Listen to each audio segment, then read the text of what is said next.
Hello, everybody, and welcome to Adobe Live. Thank you so much for joining us. If you're watching live, we are here on Behance. We're also on YouTube. If you want to say hello or let us know where you're tuning in from, that's always fun. Please do. We'll be live. We're live for a couple of hours today. We've actually got a big one. We're live right now with Jeremy Lord, which we're going to kick off in 1 minute. And then we have Dale Bagini as well immediately after. So all those illustrators out there, we've got 2 hours of exciting stuff for you. We learned heaps yesterday, which we'll do a little bit of a recap in a sec. And then we also have Annika Agarwal joining me, and we're going to be doing some Adobe Express stuff. So yeah, stick around. But without further ado, Jeremy, as you said yesterday, the warm-up act, like you're the first like big stage at a festival. Like everyone's come to see you and we're all very excited. So who would be a big act for you to see live? To see live? Yeah. Who would you love to see? Dude, I went to see Wu-Tang actually on their final chamber tour. And that was like, oh man, that was such a blast from the past. Yeah. Unfortunately, I was a little bit sad. It was great to see them and it was like absolutely fantastic. Really killed it. But Method Man pulled out at the last minute and he wasn't there. He wasn't on the Australia leg and I was like, damn. Pretty tough. But yeah, I think I went to see De La Soul a little while ago and that was pretty awesome. Yep. Cool. So yeah, definitely probably wouldn't mind seeing them again. Yep. Yeah, it was very tempting to come to the Woo with you, but couldn't quite do it. But I was thinking J5. I think I would have to get prepared for. Yeah, I know we have that in common. Charlie Tuna. But anyway, cool. Headlining act for us here at Adobe Live today is Jeremy Lord.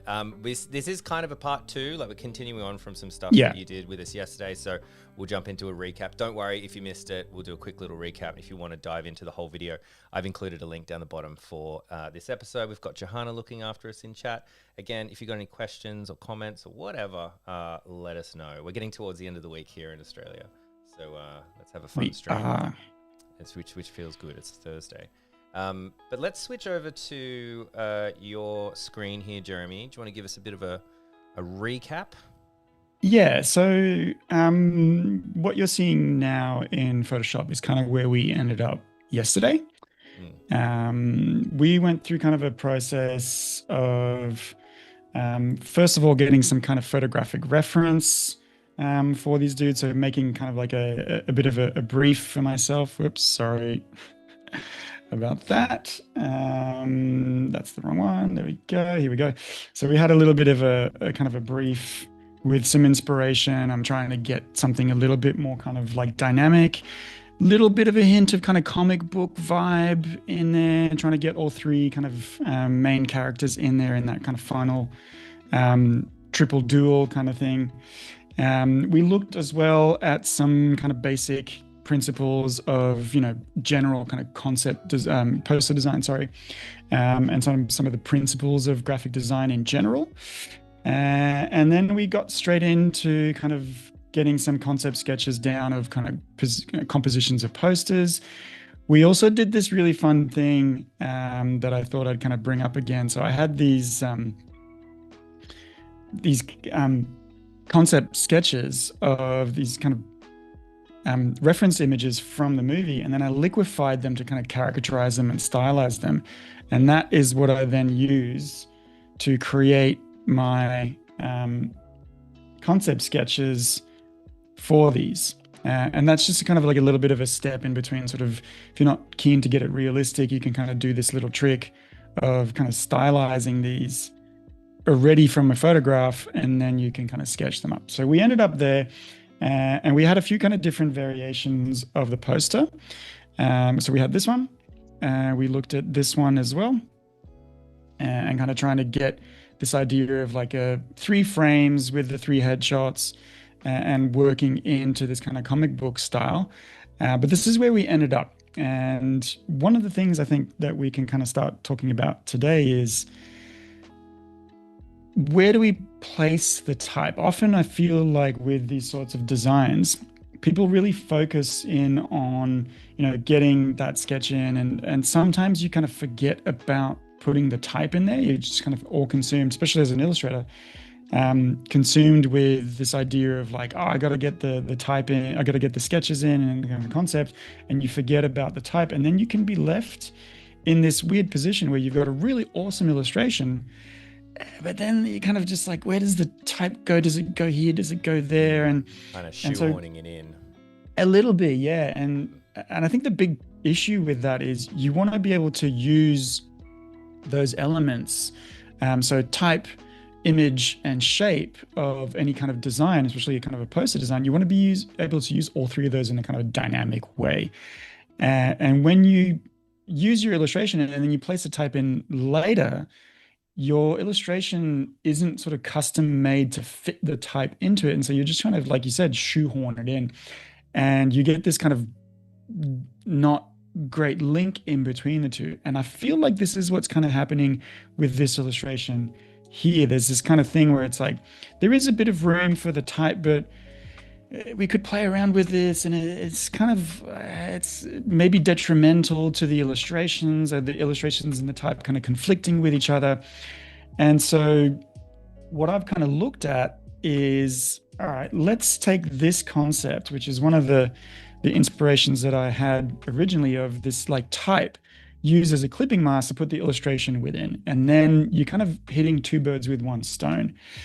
And so I've actually then gone and made this kind of concept, which is loosely based off of this one. We've got the same angle, we've got the same 1, 2, 3 kind of idea, but now the type and the illustration are kind of one and the same. I don't feel like I have to shoehorn one into the other or not. Yeah. And there's a nice kind of like hint to this kind of composition. So I'm going to work from this. I'm going to flip back and forth from Photoshop into Illustrator. I've also done a quick kind of final pass of my 3 characters here. So I've got all 3 ready to go in a kind of a more finalized style that I can then use to kind of link into Illustrator, right? So I'm surprised that there's color there and it's not all grayscale. Watch this space. We might kind of change this, right? So the color here is on a different layer, mostly so that I can then come in and edit that later on once it's placed into Illustrator. I didn't mean to jump ahead of class. Damn it, Flynn. Spoiler alert. All right, cool. So this isn't necessarily like this is what you should do. This is just what I do when I'm kind of working in this. Obviously, I want the final result to be kind of a vector image. We will have some rasters in there, simply because I'm not going to live trace these, mostly for reasons just kind of commodity and all that. You could say I could probably do these in fresco and then they're already live traced or kind of already vectors. But I started in Photoshop, so we're going to kind of work around that. These are also pretty high res on purpose. So they are A2, roughly. Oh, yeah. Yeah. And what size poster are you working at? A3? A3, yeah. We're going to work to an A3. Potentially, we might kind of boost that up to an A2. If we're working in vectors, it doesn't matter. But if we do have raster images in there, it will be a little bit of a pain to upscale those. But sorry, that's interesting that you're working with portrait A2 as the whole canvas, but just one of those heads, presumably all of them, are double the size, right? They will be, yeah. So the idea is like I'm kind of like future planning for if I need to upscale this a little bit, I won't lose too much resolution, hopefully, because these heads will be raster images placed into Illustrator, so therefore they won't be vector. I could do a test and see what happens if I live trace them, but I think I'll lose a little bit of the sharpness in there that we can do. But what I tend to do here is I'm much more comfortable working in Photoshop at this stage of this kind of concept phase. And so I've got this idea here and I've got this sketch, but I want to kind of reassemble this together into Illustrator. And so what I tend to do here is I will literally just grab a screenshot of this. I could save this as a JPEG as well, but I find it faster to just grab a screenshot, swap into Illustrator, and then just drag that screenshot into there. Obviously, this doesn't work as well if you're on a PC. It works better if you're on a Mac. It just means like just one of those things that saves me an extra step and just works a little bit faster for me. And then I will also double click on that and make this into a template, and that'll lock the layer and drop the opacity a little bit so that I can work then on a layer above that to kind of recreate that a little bit. Oh, cool. Yeah. So again, this is not like, hey, this is the industry standard. If you want to be a pro, do what I'm doing. This is literally just like, this is what I do. I'm sure if you want to drop into the comments, like, I know a fast way of doing that, absolutely more than welcome. I'd love to hear those kinds of things as well, because it does every now and then kind of be like, that is a better way of doing it. I should be doing it that way. But yeah, just for me, for just ease of use and speed, this is what I would do. And it's like this particular process, right? Like it's not always going to be exactly. Like Like I wouldn't necessarily always do it. Yeah. By the way, just side note, this is like so Walking Dead. This composition right now, like the original comics. Have you ever seen the original comics of Walking Dead? I haven't. No. It looks so much like this. I've I got should a book get into it somewhere. Yeah. So again, like we're trying to get this kind of simplicity here. The type and the illustration working together just means you can really kind of focus in on the contrast. We're working in black and white and yellow. We got a really strong kind of contrast vibe there. So I'm quite happy with that. But again, we might sort of make iterations of this as we go. But one of the things that I've done here is I've also grabbed a font from Adobe Fonts, which I quite liked. And it's this font, and I've kind of edited it a little bit. It's a variable font. I'll show you guys what it is right here. It's this font called Blackpack Variable. And so being a variable font, we can kind of do a whole range of different things to it, and kind of change all the different kind of aspects into it, change where the inside of that kind of thing goes. So these variable fonts are really awesome. Right. I didn't know and they're super fun. So variable fonts are like the new black. They're just like everywhere. Everybody's making variable fonts these days. It's just one of those things that just like. But I clearly didn't understand what it meant. And you can, varying levels of kind of editing are available when you do this. But it's super fun to kind of work around that and kind of, get those kinds of things in without kind of necessarily distorting the font, or at least the distortion is a design that that person, the font creator, has actually made. So I've just literally CSS if you wanted to put that in your website. What? That's awesome. Oh, I didn't even notice that. Yeah, there you go. Yeah, copy so you CSS. Make kind of like, it's just so much more customization. That's awesome. I didn't know that. So I'm using that as a base for what I'm about to do, right? And so what I tend to like to do this a little bit more, because trying to find the right exact font is a real, like, it can be a bit of a time suck. Like you can spend a lot of time working with those fonts and trying to find like, all right, cool, I've got hundreds and hundreds of fonts.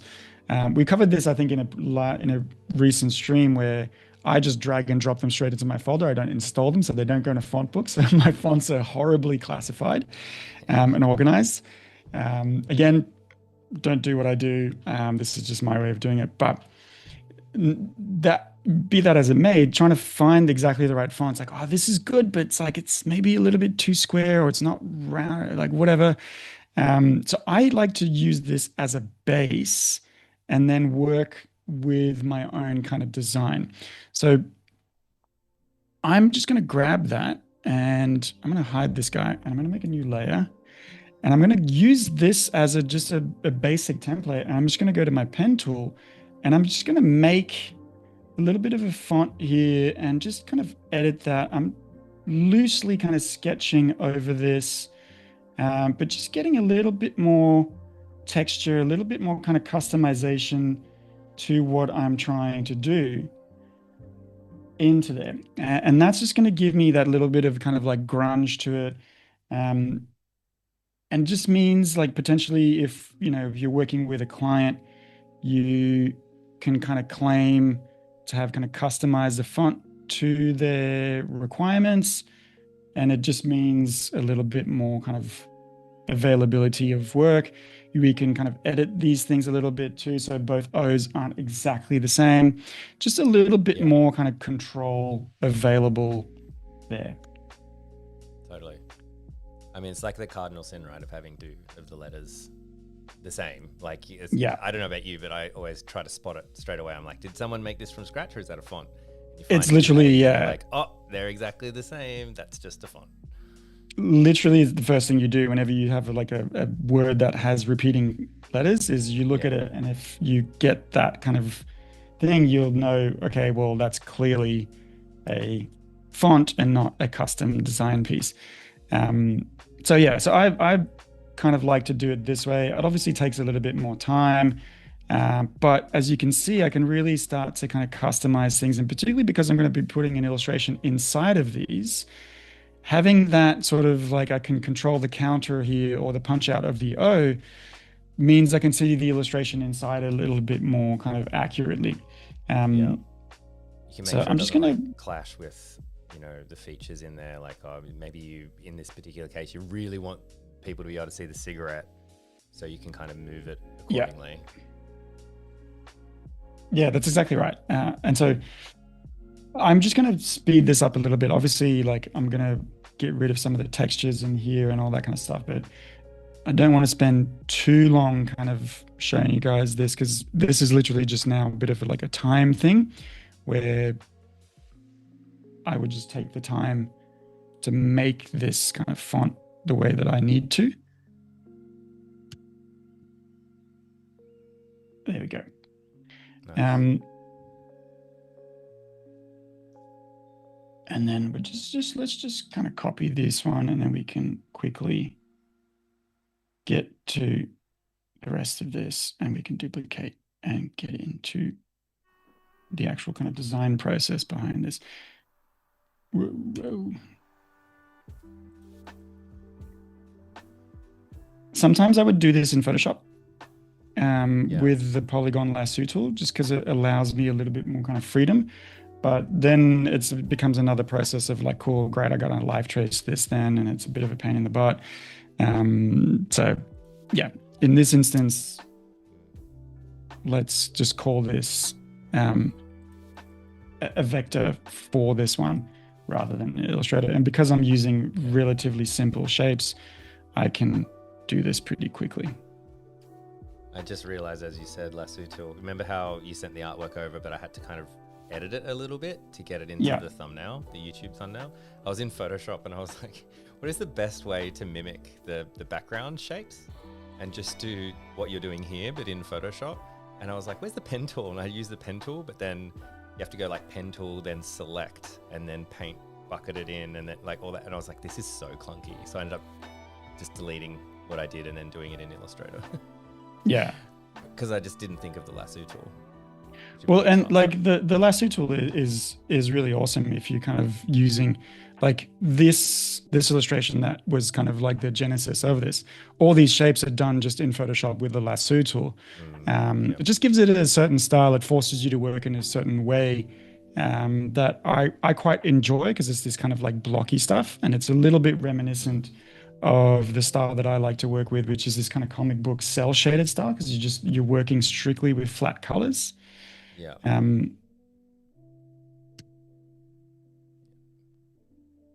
If you're wondering, by the way, what I'm kind of doing, this is pretty straightforward stuff, but how I'm kind of punching out the counters of these shapes is literally just kind of drawing in that shape on top and then selecting them both, and then just minus front, and it just kind of kicks out that shape behind it. Nice. Using the good old Pathfinder tool. In case people are new to that sort of stuff. I love the old Pathfinder tool. Oh man, so many like case users for it. Like, just really awesome to use. I'm trying to just get this so that it doesn't look like it says bow and just like actually says bad. Again, like you can see, I'm not kind of going in for the full textures here, but we're working in a bit of a nicer way. Let's save this as well. Kind of important. Yeah. And now I can start to kind of mess around with what this is going to look like. So I'm going to grab all of these characters. I'm going to group them together and I'm going to make them into a clipping mask. But if I make them into a clipping mask now, only the character that's on top, so the D here, will be used as the clipping mask for that. So I got to actually make this into a compound part so that it takes the entire four separate shapes and uses those as a clipping mask rather than just the shape that's on top, if that makes sense. So I got to go up to here, object, compound path, and just make. Visually, it doesn't make any difference, but now I've got this as a kind of a single shape that's four separate shapes, if that makes sense. And what I can then do is I can then go into file place and then find my Clint. Where is my Clint? Are you ready to go? Oh, there he is. No preview for some reason on that one. And just place him in here. Now, the reason I've placed him in here is that now he's a link. Right? And so I can edit this back and forth into Photoshop. If you just place it in as a flat JPEG, anytime you want to make some edits or change anything to it, you're going to have to come back in and re-edit that and then replace it and so on and so forth. So bringing it in as a placed object just means we've got the original size working good. We're not worried about kind of downscaling, but also I can then make edits a lot more easily going forward. That's great because it's like, you showed two different methods of bringing a static, like not necessarily a static image, I should say that again. Two different ways of bringing a file into, like that you've made in Photoshop into Illustrator, and two different use cases, right? Like the first one, you don't need it to be a link. You don't need it to be high res. It's just a guide. Drop it in, get started, gets in the way. Whereas this one, you do want it to be really high res and you do want it to be a linked file so that, as you said, you can go back and forth and edit it and it won't lose quality when you scale it up and down. Exactly right. Yeah. So it's just like just a nicer kind of workflow. I've also duplicated this over because I'm going to change the color of this to yellow. But if I want this to be a clipping mask, I won't be able to then fill it, right? Because if I fill the clipping mask, it's going to hide whatever it's clipping behind it. So I need a duplicate layer underneath. So my illustration here is sandwiched in between the yellow text and the black text. And then I can select both of these, so the top text and the illustration. And then I can just go Command 7, which is the shortcut for making something into a clipping mask. And what's happened here? Why have we got you know why? Because I'm an idiot and I have not gotten rid of the background on my image here. So you can see here that it has worked, but it's still got the white background on it. So this is where it's going to be handy, right? So let's say I place it and it's exactly perfect and oh man, I'll never be able to place it again exactly the same way. So all I need to do here is if I go to Window and open up my links panel, which is already opened in here, you can see that that is now in here as a linked file. And I can actually go and say, open this in Photoshop and edit it for me. And then I can just get rid of the background, save, go back into Illustrator, and it should update. There we go. Do you have to relink? No, it should. Normally it does it on its own, but pretty big file, might take a sec. Might be a sec. So this little icon here is just saying update available. So yeah, it should you had to press a button. There we go. There we go. So it's not actually the link here. It's in the little button down here. And that then goes in and says update the illustration.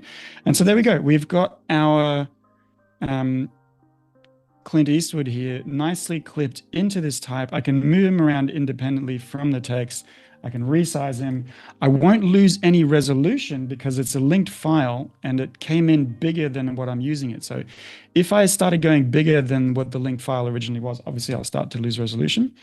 But normally what happens in Photoshop when you scale something down and confirm or validate that transformation, that's now the original size. If you want to scale it back up again, you won't be able to unless that image is a smart object. So, I've always wondered about that. I've never really looked into it, but I've often wondered about that when I bring assets in. I'm like, if I scale this down, I go, oh, I don't like this anymore, and I scale it back up. Has it lost? Has it lost quality? absolutely, yeah, because you've now made it that size in the image. So all those pixels that you kind of squish down are now reorganized into fewer pixels. So if you scale it back up, you're going from that fewer resolution pixel. So that's what smart objects are for. You can kind of scale down and back up and without losing any kind of resolution. Yeah, cool. So there we go. We've got our number one kind of dude in there. I can take my type here. I'm just going to copy these again for the sake of kind of speed, so we can get into a little bit more of the final products a little bit faster. And then it's just a matter, but cardinal sin if you're doing it at home. Oh, dude, 100%. Especially because this is such a simple thing to recreate, just edit it a little bit. And in fact, I could just probably go in and just go like boop, boop, boop, boop, and start to kind of edit. That's the sound effect of working, by the way. Always. I recognized it, yeah. Yeah. And so just to like edit, make a few little kind of variations to this and work into it, but really just recreate it from scratch. It's fine. It's not a big deal to have to do it that way. So again, same thing, select that text, and we're going to make this into a compound path again, and then we'll just repeat those steps for each one of those. I'm going to also duplicate this and going to change the color to that, and then just grab that. And then I can bring in my Lee Van Cleef, who is right here. Yep, I'll just do that. It's going to bring it in again with the white background, so that's okay. I can go in and change it a little bit later on. Van Cleef just always reminds me of Warcraft. A little bit, yeah. Well, not a little bit, actually, just completely. That's the character's name, isn't it? Yeah, pick the name. There we go.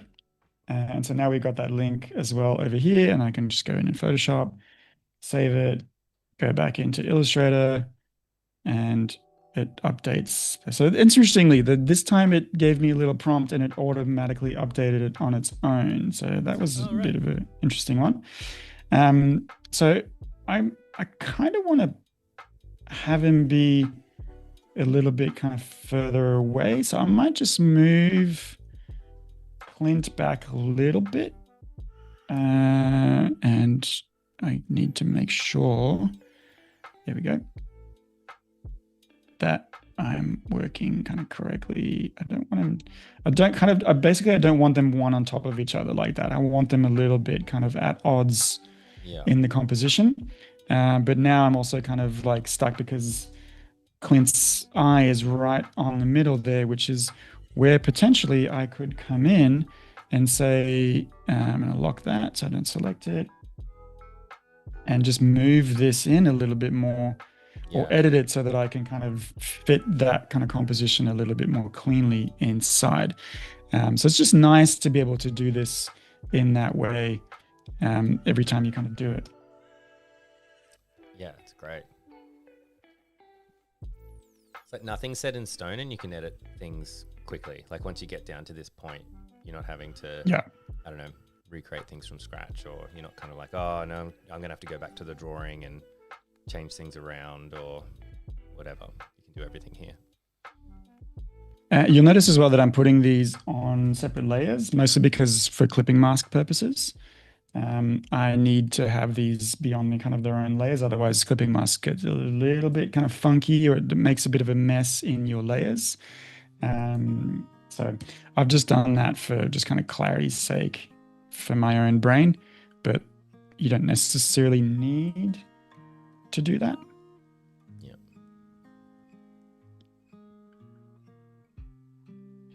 And so again, this is now just me kind of going into the motions, a little bit of a drop shadow, which we could, mess around with as well. Like once we've got all these shapes in here, we could start to mess around with, 3D aspects, make this into kind of like almost like a a Pulp Fiction kind of vibe, Mm. and work to that, or just kind of add outlines to the text. Working with text in this way in Illustrator, I think, is really kind of a lot more powerful than working at it in Photoshop. Mostly because you can just move each kind of individual thing around. There's a lot more work that you can do that's going to allow you to kind of work a little bit more cleanly and efficiently. And on that note, actually, this idea of like it working efficiently, it's funny. I've started kind of making these tutorials of like fastest way to do this and best way to do that and all this sort of stuff. And it's all about sort of efficiency and working in that way. And I did get a comment on one of those videos, which I completely wholeheartedly agree with, even though in a sense that wasn't necessarily the point of the video. Like I'm doing a video tutorial. It's not to show you the slowest way to do something. But in principle, I completely agree with what this person said. And it's like, why is everything got to be all about speed and efficiency? Why can't we just enjoy the process of kind of painting something in? And again, like I totally agree with this sort of thing. And it's something that I often think about, where if you put something into Google Maps of like, I want to get to somewhere, by default, Google Maps tells you the fastest way to get to it. But let's say that it's your walk to work. Maybe that fastest way takes you along like a busy, smoky highway the whole time, where there's another way that's like 10 minutes longer, but it walks through a park. So yeah, it's not necessarily always about like the fastest, most efficient way to do things. I think it's easy to kind of get obsessed with that, but yeah, hard to fit that in a reel though, isn't it?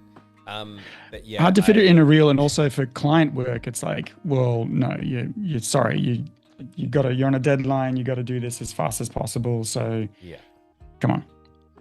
I get that with driving, where it's like, oh, it's going to be like, this is the way to go, and then it sends you along all these back streets, and you've got to like cross 3 lanes of traffic to turn like right, and it's like, if you could just, can you want a feature where it's like, add 5 minutes but make it more leisurely, make it a safer drive, please?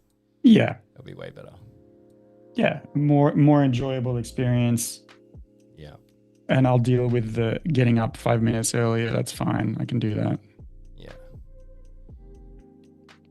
All right, cool. So we're almost kind of at the stage now where we've got all of our dudes in there, and we've got the type working pretty good. And it's starting to really kind of come together in an interesting way. And I'm really liking this sort of, we got everything on an angle, so there's a bit of movement, it's a bit dynamic. We've got the type and the illustration kind of working together in a much kind of cleaner way. So I'm really kind of digging this sort of composition and how it's all kind of come together in that nice way that is exactly kind of what I was trying to get to with this particular piece. I'm not super keen on Lee Van Cleef being there. I feel like, again, I still need to have, and maybe I just need to move Clint over a little bit, which is a shame. I wouldn't mind having them kind of looking in each other's direction, but it's just not working in the way that I necessarily wanted to. So we could move things around a little bit, but let's stick to this at this stage. So that's the type, the main kind of like actor of this thing is finished. I've also got this background element. So background element is an interesting one because I am a huge fan of having things just be kind of on a clear background. If you've got a solid enough shape, or if you've got a solid enough design, having something like this, like you're on a flat background. Come on, Illustrator, what are you doing? Okay. That's got a lot of punch to it, right? It's got a really strong sort of sense of composition, really kind of driving your eye exactly where we need it to be. we're working in a kind of a nice way here. So having this just be the type on a kind of clean background is really awesome. But let's mess around a little bit more, and like let's say that this was just kind of like a darker orange, maybe. We want that to be a little bit darker, so we're kind of contrasting with the text a little bit more, trying to get that in a way that's going to work and create this high contrast. If I have it be too there, it's going to not working as well. I don't want a cool color because that's kind of not really getting that Western vibe. Although from a contrast perspective, that works super well. I really dig that color scheme. But from a brief thematic perspective, that's just not on. So I need to stay in these kind of warmer colors. Maybe a desaturated gray would be quite cool. We get that old school kind of vibe going on there. That might be interesting. Let's leave that there for now. And I'm going to bring in another illustration element in here, which was going to be this background. So this background layer here, if I just hide all of this stuff, I've got this illustration. I've done it really, really roughly of this kind of cemetery scene where they have their three-way duel, where there's kind of a tree and they're looking for the unmarked grave where the treasure's buried. So I've just done this really, really roughly, and I kind of like that style. I kind of like that it's just a background element, doesn't need to be finished. I'm kind of trying to move away a little bit from this perfectionist thing where you're like going in and just kind of like, I'm going to get rid of this little thing. Nobody's going to notice. Like, there's a bit of a fine line of like, yeah, do your job correctly and do it justice. If it's worth doing, it's worth doing well. But also be mindful of this thing of like, you're just like polishing pixels now. Nobody's going to notice that. It's not really advancing your piece much further, and it's taking you heaps of time to do. So let's just try and be sort of conscious of that idea. You see it in comic books all the time. Like you do, yeah. Publish like Marvel, like, Independence Day stuff. You look deeply into the background, and it's like someone's done it real quick. It's like you can see the silhouette of Captain America, but only because he's holding a shield, and they've got a little bit of red and blue or something on the shield, and that's it. And you're like, someone's done that very, very quick. Like, there's not mistakes, but it's very rough, and it's fine because it's like you've got 70 characters in the background. So just, totally. Yeah. And I think it gives it a piece a bit of an energy as well. Like I think so. Yeah, it's fine to show the strokes and the brush and the like. Not necessarily the mistakes is maybe a bad word for it, but like show the work that you did, not just kind of this super clean, polished kind of thing. Yeah. Which is one of the reasons I don't necessarily always love working in Illustrator. It's not necessarily to do with the program is not powerful enough or anything like that. Absolutely not. It's more to do with this idea of like Illustrator kind of leads you into making everything clean and mathematical and everything, and it kind of loses this sort of sensitivity that Photoshop still allows you to do. And Fresco as well. So I tend to like to work in this way, just for my own kind of sake. But depends on the style that you're working with, depends on a bunch of different variables as well, or what the brief is demanding. But I brought in this image as a flat kind of image. I'm actually going to live trace this one because I do want this to be vectorized, because I'd like to mess around with the colors of this to a certain extent. So let's go in, and I selected that. And where's my live trace? Hello. That's interesting. My live trace options are gone. Need to use the other no, it's because I had like a dummy. I had selected this one as well, which is already a vector shape. So I'd selected the entire layer. I just need to select that one, and there it is. I see. So I'm just going to go to just go black and white logo again, because this is really rough. I'm not too concerned about this and getting it to be really kind of exactly what I had on the sketch. I will lose some of that kind of flavor and grit to it, but again, not too worried about it. And I'm also going to ignore white, and then I'm going to hit expand, and there we go. And I'm going to group all of that together as well for clearer consumption. And this is what I was kind of talking about. These bits here, they don't make any sense. What the hell are they? But they just bring a little bit of texture, like there could be something flying around in the wind. It's just a little bit of action, a little bit of texture to this piece that works quite well, I think. And so now, because we've got this as a vector, I could also just go in and say, well, all right, well, maybe you're going to be this kind of dark red, or maybe you're just black, or maybe you're white, or just kind of thinking about those different kind of color schemes that we could work with. Just slightly off black, so we've got a bit of maroon kind of color going in there as well. Can be super fun to work to as well. And why are we in grayscale here? We need to be in CMYK, please. Thank you. Probably because I told it to live trace as a black and white logo. It's really not letting me do that, is it? Bang, there we go. It's just automatically grayscaled it for the sake of trying to get a little bit of a smaller file size. But now we're pretty much done.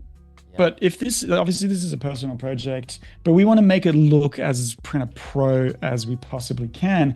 And one of the kind of easiest ways to do that is to showcase and kind of put in all the logos and things that exist otherwise, right?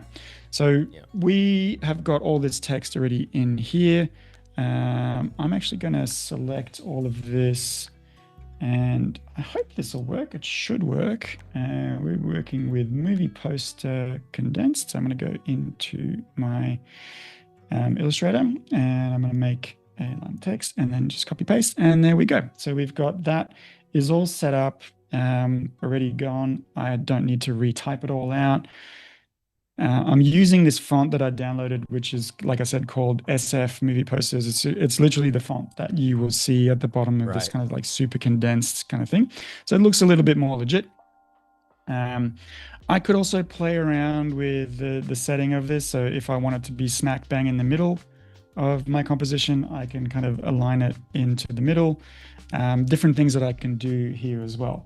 We've also got, what else have we got? We've got this Technicolor Techniscope thing that I've kind of looked at. This is just me kind of, by the way, just looking at the actual poster and making sure that I'm kind of including all the right things to make it as real as possible. As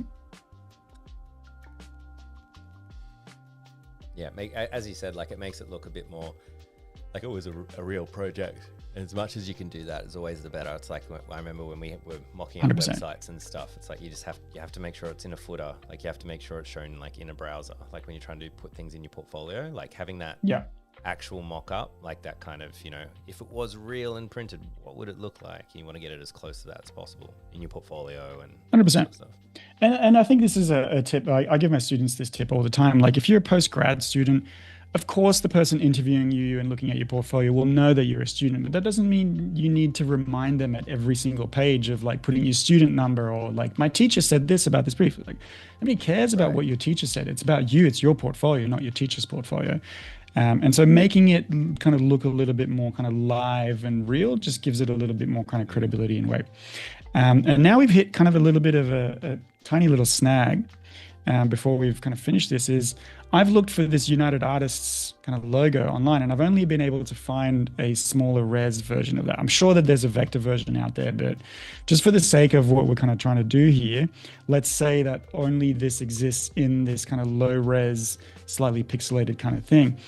And so what we can do is we can go into Illustrator, and there's a bunch of new features that have come out in Illustrator. Firstly is this one, which I haven't really kind of used here, but this is the sketch to vector function. So I've got this sketch, which is just my flat JPEG.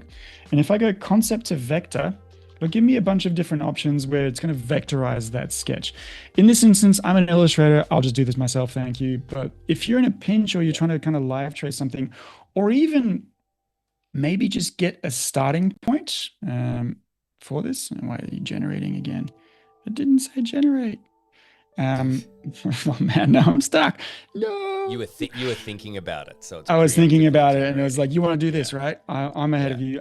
I'm artificial intelligence. I know what you want more than It's you do. just adding something to your cart before, like, as you think about it. It's gonna be fine. Now I'm stuck with all of this. Can I escape? No. Oh, there's no escape. That's unfortunate. That's actually a bit of design feedback I might share. You should Ah, definitely be able man. to stop the generation. Um, Oh man, this but is gonna yeah, take and I forever think this too. is for, like, I think the example that they use for this one is if you're the sort of person that would sketch from their sketchbook and then you Yeah, want to vectorize it, and it's trying to shorten the time that it may take. 100%. And I think if you know your sketches, like my sketches are really rough. They're just meant to be illustrative sketches. But if you're sketching out logo compositions or something that's a little bit more kind of thorough and cleaned up, this might very well be just kind of like, cool, I'm done. It's clean. But the way that I am kind of looking at it here is like this might give you some ideas of like, okay, cool, I'm going to colorize this. This is a nice kind of simplified version of that. Where can I put my values and colors and so on and so forth? So there is value to this. But the thing that I wanted to kind of show you is this one. So this is our logo, and we can kind of do the same thing to this and go into concept of vector and kind of try and get something going a little bit more. And if I go into this one and go to my properties, Got 1 minute left, by the way. yeah. Where are you? Properties. There we go. You'll notice, or it should do, where is it gone? Here's my prompt. So I've just literally just clicked on this one, said clean vector logo, sharp details. Don't change the fonts. It has changed the fonts, but it's done a lot of the shapes in a kind of a clearer way, which means that I can then select the white background, get rid of this guy.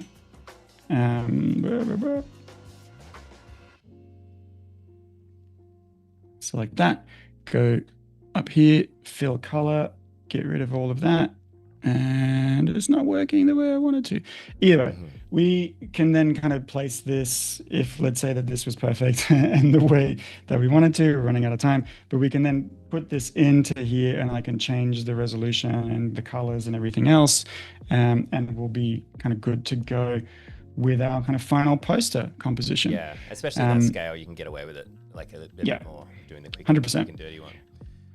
So from here, I might kind of go back into Photoshop with screenshots and mess around with colors a little bit like this, for instance. So if I'm kind of playing around and wanting to work to kind of color variations, I could take this into Photoshop and just go like, all right, cool, let's play around with this and see very quickly what this might look like, or even kind of put a gradient map on top and vectorize that, recolor that in a way that's going to be a little bit more interesting. So illustrators will let me do that, but not as kind of fast and kind of fluid as Photoshop. So there you go. So that would allow me to kind of make some variations and kind of mess around with this, but that's kind of our final illustration done. That's awesome. We are fully super out of time. Thank you so much, Jeremy. This looks incredible, of course. But everyone stick around. We've got Dale Bagini coming up in just 10 minutes. We're going to set up for that. But Jeremy, thank you so much. This is awesome. Awesome. Yeah, thanks for having me. And we'll see you next time on Adobe Live. Yep. Bye. Bye.